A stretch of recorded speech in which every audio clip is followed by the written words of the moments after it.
नमस्कार, मैं हूं शुभ मिश्र और आप देख रहे हैं जोहार झारखंड। और बुलेटिन की शुरुआत करेंगे बड़ी खबर से। बड़ी खबर लातेहार से है, जहां बरवाडीह से जेजेएमपी के एक उग्रवादी को गिरफ्तार किया गया है। पुलिस ने उग्रवादी विपिन कुमार को गिरफ्तार किया है। गुप्त सूचना के आधार पर पुलिस ने छापेमारी कर उग्रवादी को दबोच लिया है। पुलिस ने उग्रवादी के पास से एक देसी कट्टा, 5 गोली और 1 प्लेट खोखा और इंसास राइफल की खाली मैगजीन बरामद की है। दरअसल जेजेएमपी उग्रवादी संगठन के एरिया कमांडर सूरज के दस्ते के कुछ सदस्य किसी घटना को अंजाम देने के लिए खूरा हाई स्कूल के आसपास हथियार लेकर घूम रहे थे, जिसकी सूचना के आधार पर बरवाडीह एसडीपीओ दिलू लोहार के नेतृत्व में टीम ने जेजेएमपी उग्रवादी को गिरफ्तार किया है। उग्रवादी विपिन कुमार की उम्र 20 साल बताई जा रही है। सूरज जी के निकटतम सहयोगी जेजेएमपी उग्रवादी को पकड़ा गया और कुछ भागने में सफल रहे। नाम पता पूछने पर पकड़ाए व्यक्ति अपना नाम विपिन कुमार, उम्र 20 वर्ष, पिता स्वर्गीय विद्या प्रसाद, गांव खुरा, थाना बरवाडीह, जिला बताए। इनके पास से एक लोडेड देसी कट्टा, पिस्तौल, 3 जिंदा कारतूस, 1 खोखा, 1 प्लेट तथा 1 इंसास राइफल का खाली मैगजीन बरामद किया गया है। वहीं जामताड़ा पुलिस ने 3 साइबर अपराधियों को गिरफ्तार किया है। पुलिस ने जामताड़ा नारायणपुर सड़क पर कार से भाग रहे 3 साइबर अपराधियों का पीछा करते हुए उन्हें दबोच लिया। इस दौरान एक अपराधी भागने में कामयाब रहा। गिरफ्तार साइबर अपराधियों के पास से 3 mobile, 8 SIM card, 1 car, 3 ATM card, pan card बरामद किए गए हैं। गिरफ्तार साइबर अपराधियों का पुराना आपराधिक इतिहास रहा है। फिलहाल फरार साइबर अपराधी की गिरफ्तारी के लिए पुलिस छापेमारी कर रही है। पुलिस का दावा है कि उसे भी जल्द गिरफ्तार कर लिया जाएगा।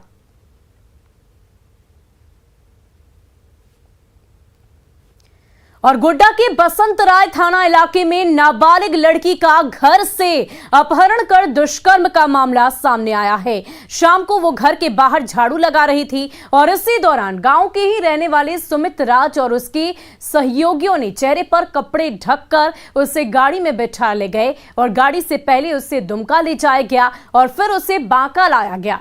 युवती की माने तो रास्ते में अपराधियों ने उसे कुछ खिलाकर बेहोश भी किया और उसके साथ दुष्कर्म किया। पुलिस ने नाबालिग लड़की को बरामद कर लिया है, लेकिन आरोपियों की गिरफ्तारी अब तक नहीं हो पाई है। परिजनों ने अपराधियों की गिरफ्तारी नहीं होने पर सवाल भी खड़े किए हैं। अपहरण का मामला कौन करके ले गया? ये बस हम FIR अभी पढ़े हैं, है ना, और आज तो बस अनुसंधान शुरू ही हुए हैं। अभी बच्ची को लेकर गए हैं मेडिकल जांच, फिर उसके बाद फिर कोर्ट लेकर के जाएंगे। इन्हीं के गांव की ही थे है वो आदमी? इन्हीं का परिवार है। और वो जो लड़का है वो कहाँ का है जो अपहरण करके ले गया? पड़ोसी गाँव का है। पड़ोसी गाँव। वहीं राजधानी रांची के चान्हो में पुलिस और आदिवासी संगठन से जुड़े लोग आमने सामने हो गए हैं। चान्हो के सीलागांई में बनने वाले एकलव्य आवासीय विद्यालय के लिए आज ग्राम सभा रखी गई थी, लेकिन ग्रामीण ग्राम सभा के विरोध में खड़े हो गए। निर्माण स्थल पर पुलिस बल तैनात कर दिए गए हैं और ग्राम सभा स्थगित कर दी गई है। 22 नवंबर को विभिन्न आदिवासी संगठनों ने पुलिस की मौजूदगी में विद्यालय के लिए बने 4 दीवारी को तोड़ दिया। आदिवासी संगठन से जुड़े लोग निर्माण स्थल को वीर वधु भगत का स्मारक स्थल बताते हुए शुरुआत से ही विरोध कर रहे हैं।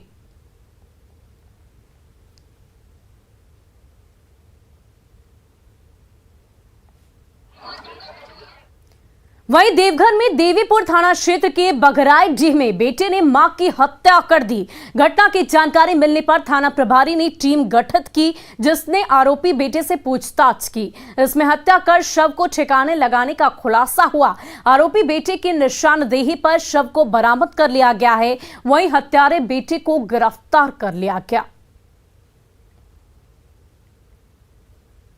विकास पुजहर से कड़ाई से पूछताछ से स्पष्ट हुआ कि उसने अपनी मां को बेरहमी से डंडा और कचिया से मार पीट कर हत्या कर दिया है और लाश को दक्षिण खेत में गड्ढे में फेंक दिया है। उसके निशानदेही पर उसकी मां की लाश को बरामद किया गया और हत्या में प्रयुक्त कचिया डंडा को भी बरामद किया गया। अभियुक्त विकास पुजहर को गिरफ्तार कर लिया गया है। और अब बड़ी खबर गुमला से, जहां गुमला में माओवादी कमांडर रविंद्र गंजू, रंथू उराव और बलराम के दस्ते के ठहरने की सूचना मिलने पर गुमला और लोहरदगा पुलिस ने संयुक्त रूप से सर्च ऑपरेशन चलाया। हालांकि इस दौरान पुलिस को कोई सफलता नहीं मिली। बिशनपुर प्रखंड के रीसापाट गांव में नक्सलियों के ठहरने की सूचना मिली थी। सर्च ऑपरेशन का नेतृत्व लोहरदगा अभियान एसपी ने किया, जिनके साथ घाघरा और किस्को थाने की पुलिस भी शामिल थी। लगातार माओवादी इस क्षेत्र में अपना वर्चस्व जमाने में लगे हैं, जिसे देखते हुए पुलिस सर्च अभियान चला रही है। आपको बता दें कि 2 दिन पहले इलाके में पोस्टरबाजी भी की गई थी, जिसके बाद से पुलिस सतर्क है।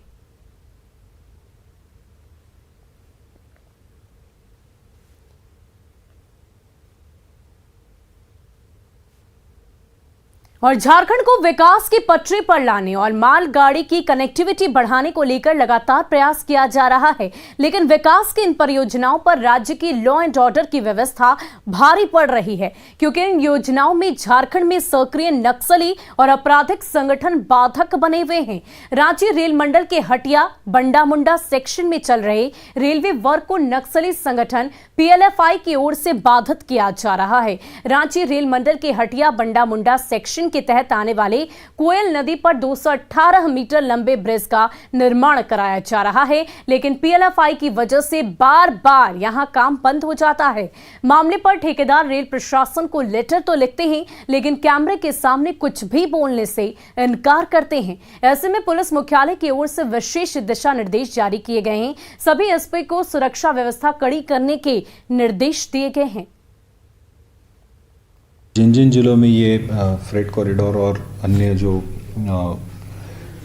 विकास के कार्य चल रहे हैं, उसकी लगातार पुलिस मुख्यालय के स्तर से समीक्षा की जा रही है और उसमें सुरक्षा के दृष्टिकोण से जो भी आवश्यक कार्रवाई है वो करने के निर्देश जो है संबंधित जिला के पुलिस पदाधिकारियों को, एसपीज़ को और उनके वरीय पदाधिकारियों को भी दिए गए हैं। जो संबंधित एसपीज़ हैं उनके माध्यम से भी उन क्षेत्रों में लगातार अभियान चलाया जा रहा है और जहां भी जिस भी काम में जहां कोई बाधा आई है उसमें तत्काल जो है आवश्यक जो काम करना है सुरक्षा के दृष्टिकोण से वो करते हुए उन कामों को सुरक्षा दी जा रही है और आगे की कार्रवाई की जा रही है। वहीं राजधानी रांची के सीकीदेरी थाना क्षेत्र में हुए पेट्रोल पंप लूटकांड का सीसीटीवी फुटेज सामने आया है। यहां भूसुर स्थित बालाजी फ्यूल पेट्रोल पंप से 3 नकाबपोश अपराधियों ने रिवॉल्वर के बल पर 60,000 रुपए लूट लिए थे। घटना रविवार रात 10:30 बजे की है, जब 3 नकाबपोश अपराधियों ने पंप में कार्यरत मैनेजर समेत 4 कर्मचारियों का मोबाइल लूट लिया।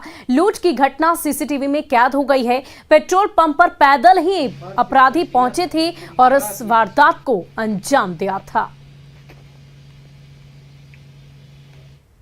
वहीं कांग्रेस के प्रदेश कार्यकारी अध्यक्ष बंधु तिर्की ने झारखंड के अधिकारियों पर निशाना साधा है। बंधु तिर्की ने कहा है कि बिहार से आए अधिकारी झारखंड में तमाशा कर रहे हैं। जानबूझकर SC/ST अधिकारियों की प्रोन्नति की फाइल को लटकाया जा रहा है। इसके पीछे की मंशा साफ है कि वो झारखंड के SC/ST अधिकारियों और कर्मचारियों का भला नहीं चाहते हैं। उनको इस बात का डर है कि प्रोन्नति होने से उनका दबदबा कम हो जाएगा, जबकि इस मामले में विधानसभा समिति की अनुशंसा से लेकर मुख्यमंत्री हेमंत सोरेन का आदेश भी जारी हो चुका है। उन्होंने कहा कि इस मामले में कांग्रेस चुप बैठने वालों में से नहीं है।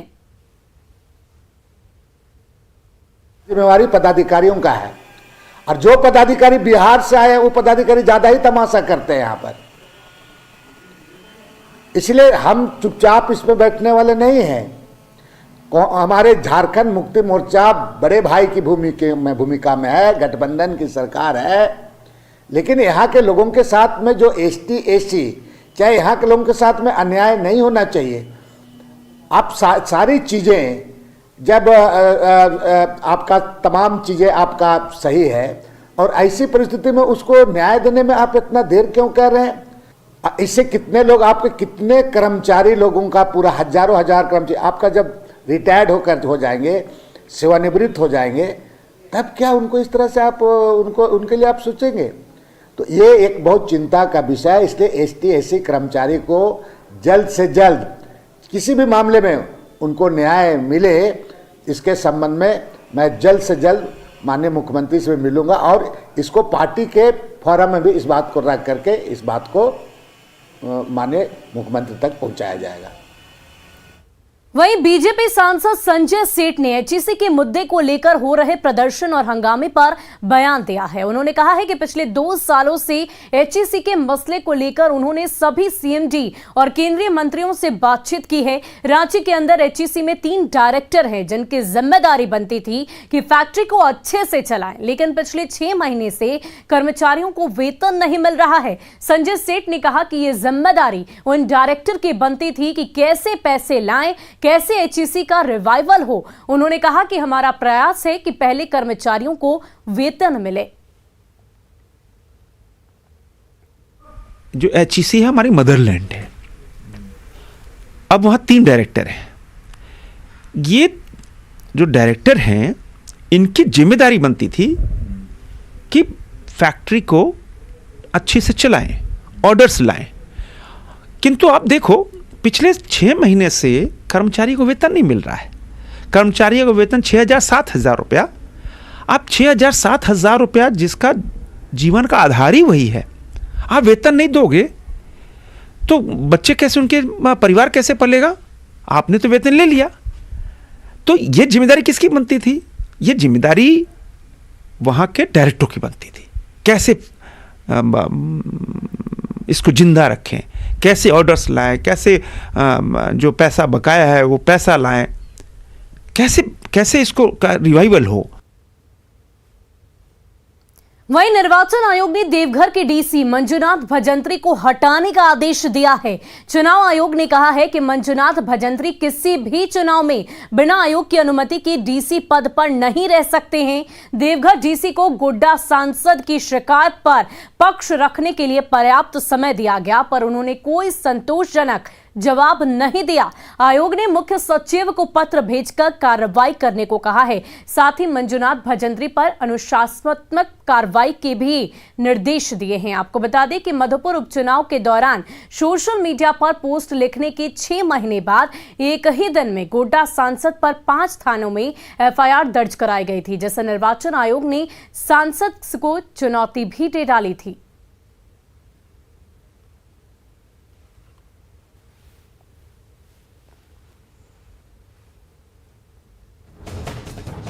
चुनाव आयोग के द्वारा बड़ी कार्रवाई की गई है। चुनाव आयोग ने राज्य सरकार के मुख्य सचिव को पत्र लिखकर देवघर डीसी मंजुनाथ भजंत्री को 15 दिनों के अंदर यहां से डीसी के पद पर हटाने के लिए कहा गया है। इसके साथ साथ चुनाव आयोग ने यह भी कहा है कि कहीं पर भी अगर डीसी की चुनाव में काम दिया जाता है तो एक बार चुनाव आयोग को पहले सूचित किया जाएगा, उसके बाद ही ड्यूटी पर लगाया जाएगा। आपको बताते चले कि यह कार्रवाई देवघर डीसी मंजुनाथ भजंत्री पर इसलिए हुई है क्योंकि बीते दिन निशिकांत दुबे पर एक साथ 5 थानों में आचार संहिता उल्लंघन का मामला का दर्ज कराया गया था। मधुपुर उपचुनाव को लेकर 6 महीने के बाद यह एफआईआर दर्ज कराया गया था, जिसके बाद चुनाव आयोग ने स्पष्टीकरण के रूप में डीसी से जवाब मांगा था, लेकिन असंतोषजनक जवाब मिलने के कारण देवघर डीसी पर यह कार्रवाई की गई है। 15 दिनों के अंदर चुनाव आयोग के द्वारा हटाने के लिए कहा गया है। मनीष दुबे, न्यूज़ 18 देवघर। वहीं सीएम हेमंत सोरेन से कांके रोड रांची स्थित मुख्यमंत्री आवासीय कार्यालय में सशस्त्र सेना झंडा दिवस के अवसर पर सैनिक कल्याण निदेशालय के निदेशक ने मुलाकात की। इस अवसर पर सशस्त्र सेना झंडा दिवस का फ्लैग मुख्यमंत्री हेमंत सोरेन को लगाया गया। मुख्यमंत्री ने सशस्त्र सेना झंडा दिवस के अवसर पर देश की सशस्त्र सेनाओं के सभी जवानों को बधाई दी और शुभकामनाएं दी। मुख्यमंत्री ने सशस्त्र सेना झंडा दिवस के अवसर पर सैनिक कल्याण के लिए अंशदान भी किया।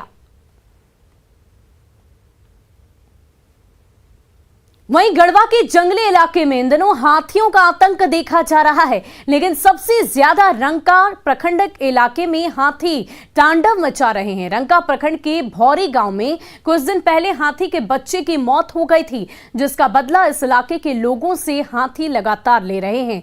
मौत के बाद हाथी के बच्चे को वन विभाग की टीम ने उसी गांव में दफना दिया था। तब से प्रतिदिन रात्रि में हाथियों का झुंड इसी जगह पर आकर शोक मनाता है और गांव में उत्पात मचाता है। हाथियों के डर से ग्रामीण शाम होते होते घरों में दुबक जाते हैं, वहीं रतजग्गा कर हाथियों को भगाने में जुट जाते हैं। इधर हाथियों को जंगल में भगाने के लिए कोलकाता से वन विभाग ने स्पेशल टीम को बुलाया है, लेकिन उससे भी अभी तक कामयाबी नहीं मिल पाई है। रात में हाथी घर तोड़ दिया तो रात भर ऐसी जागे रहते हैं, और क्या होगा। तब आप लोग क्या कर रहे हैं? क्या करब, बाल बच्चा लेके मर्द मानुस है नहीं के घर में, अबला दिन ही तो क्या करूं। हम लोग पश्चिम बंगाल बांकुड़ा डिस्ट्रिक्ट से आया है। क्यों आए हैं? हाथी भगाने के लिए आया है। जंगली हाथी इधर बहुत तंग कर रहा है, घर उड़ तोड़ रहा है, आदमी के ऊपर हमला कर रहा है, इसलिए हम लोग वन विभाग हम लोग को लाया है। अच्छा, आप लोग क्या करते क्या है? यही मसाल से हम लोग भगाते हैं उसको। हाँ, हाथी का प्रकोप तो बढ़ा हुआ है, लेकिन हमारे डीएफओ साहब के निर्देशानुसार यहाँ पर हाथी टीम का बुलाया गया हम लोग को। ये लोग बांकुड़ा से आए हुए हैं और कल रात से ही हम लोग इसमें लगे हुए हैं। रात में हाथी मिला था? रात में हाथी गांव वाला सूचना दिया था, हम लोग देखने गए थे, लेकिन हाथी का पता नहीं चल पाया। लेकिन लगता है यहाँ से हाथी निकला है और खुतवा मोड़ की तरफ से आके गया है और वहाँ पे कुछ नुकसान किया है। गढ़वा में इन दिनों चारों ओर हाथियों का आतंक देखने को मिल रहा है, लेकिन सबसे ज्यादा जो आतंक देखने को मिल रहा है वह गढ़वा जिले के रंका थाना क्षेत्र के भौरी गांव में देखने को मिल रहा है, क्योंकि यहां पर कुछ दिन पहले एक हाथी का बच्चे की मौत हुई थी। लेकिन जब से मौत हुई है, हाथियों का आतंक यहां पर बढ़ गया है। दबे जुबान में ग्रामीण बोल रहे हैं कि हाथी अपने बच्चे के मौत का बदला ले रहे हैं। हाथी द्वारा अब तक दर्जनों घरों को तोड़ दिया गया है, कई एकड़ के फसल को नष्ट कर दिया गया है, घर में रखे धान को भी चट कर गए हैं। वहीं रंका प्रखंड के ही बरवाही गांव के एक वृद्ध को हाथी अपने पैरों तले कुचल कर उसे मार दिया है। या जिस जगह हम खड़े हैं यह भौरी का जंगली इलाका है, यहीं पर हाथी के बच्चे को दफनाया गया है। लोग कहते हैं कि डेली रात्रि में हाथी यहाँ आकर शोक मना रहे हैं और शोक मनाते हुए यहाँ उपद्रव भी मचा रहे हैं, जिससे काफ़ी विकट स्थिति ग्रामीणों के समक्ष हो गई है, क्योंकि अब ये रात को जग कर दिन में सो रहे हैं, शाम होते ही अपने घरों में दुबक जा रहे हैं। वन विभाग की टीम हाथी को भगाने के लिए रांची से एक टीम बुलाई है और टीम जो आ गई है यहाँ पर, लेकिन अब देखते हैं यह कब तक हाथी को पुनः जंगल में वापस भेज सकते हैं, क्योंकि यह हाथी बेतला नेशनल पार्क और छत्तीसगढ़ के जंगली इलाके से गढ़वा पहुंचे हैं। ग्राउंड जीरो से चंदन कश्यप, न्यूज़ 18 गढ़वा।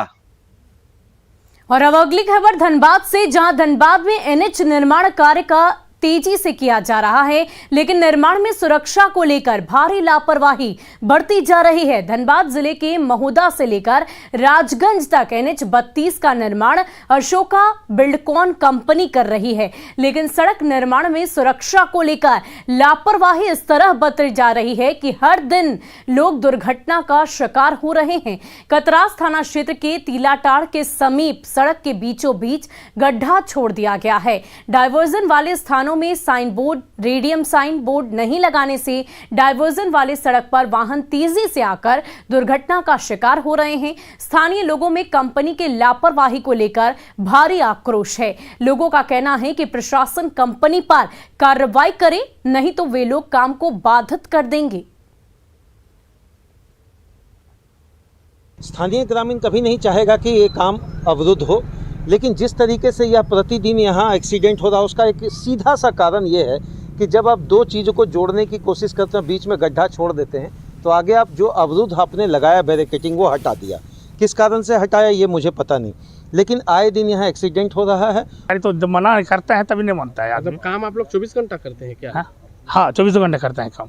तो आज एक्सीडेंट हुआ तब आप जागे हैं? नहीं, इससे पहले तक हुए थे। मालूम हुआ कि खाली एक इंसिडेंट हुआ यहाँ पे, इसलिए मालूम हुआ पड़ा कि वहाँ पे इंसिडेंट हो गया, इसको कर देना है। और आज फिर वो तब आए? नहीं सर, कल को मालूम है कि इंसिडेंट हो गया। मतलब साइन बोर्ड होना चाहिए कि नहीं होना चाहिए? नहीं, बोर्ड लगा हुआ है सर वहाँ पे। न साइन बोर्ड है न रेडियम का है, इसमें आपका यहाँ बोर्ड लगा हुआ है आगे में वो बंद। वहीं रांची नई दिल्ली राजधानी एक्सप्रेस और रांची चौपन एक्सप्रेस को बरकाकाना जंक्शन रूट से हटाकर टोरी लोहरदगा रूट से चलाया जा रहा है। इसके विरोध में Ramgarh chamber of commerce and industries ने बरकाकाना स्थित रेलवे के एडीआरएम कार्यालय पर एक दिवसीय धरना दिया। धरना में रामगढ़ विधायक ममता देवी भी मौजूद रहीं। लोगों ने रेलवे मंत्रालय से रांची नई दिल्ली राजधानी एक्सप्रेस और रांची चौपन एक्सप्रेस को फिर से बरकाकाना जंक्शन रूट से चलाने की मांग की है। साथ ही इस मुद्दे पर जोर देने के लिए 16 दिसंबर को रामगढ़ बंद का भी ऐलान किया है। वहीं पाकुड़ के हिरणपुर में लगभग 50 एकड़ इलाके में काजू के बागान फैले हुए हैं, लेकिन कृषि विभाग की लापरवाही से उनकी सही तरीके से देखने नहीं हो पा रही है। हिरणपुर प्रखंड के पलनिया और अंगूठिया गांव में काजू के बागान हैं। कृषि विभाग से सहयोग से 4 साल पहले पौधारोपण किया गया था, लेकिन काजू की खेती के जरिए अपनी किस्मत संवारने की आस में बैठे किसानों को इसे बेचने की राह नहीं मिल पा रही है, जिससे उन्हें मुनाफा भी नहीं हो रहा है। नहीं है तत्काल में, इसलिए नहीं है कि उसका सामान जो सरकार चीज देता उसका सुविधा करने के लिए लगाया तो लगाया गया है, और अभी 100 एकड़ में लगभग काजू का जंगल है, काजू का पेड़, उसमें अभी इसका व्यवस्था नहीं सरकार दे रहा है, या कि मतलब उसका मशीन देता, मशीन होता है उसका, वो यदि मशीन जो दे देगा सरकार तो उसका मैंने फायदा लाभ मिलेगा। मान लिया जाए गांव ग्राम का जितना आदमी है। और फिलहाल के लिए जोहार झारखंड में इतना ही। मुझे दीजिए इजाजत। न्यूज़ 18 बिहार झारखंड पर खबरों का सिलसिला जारी रहेगा।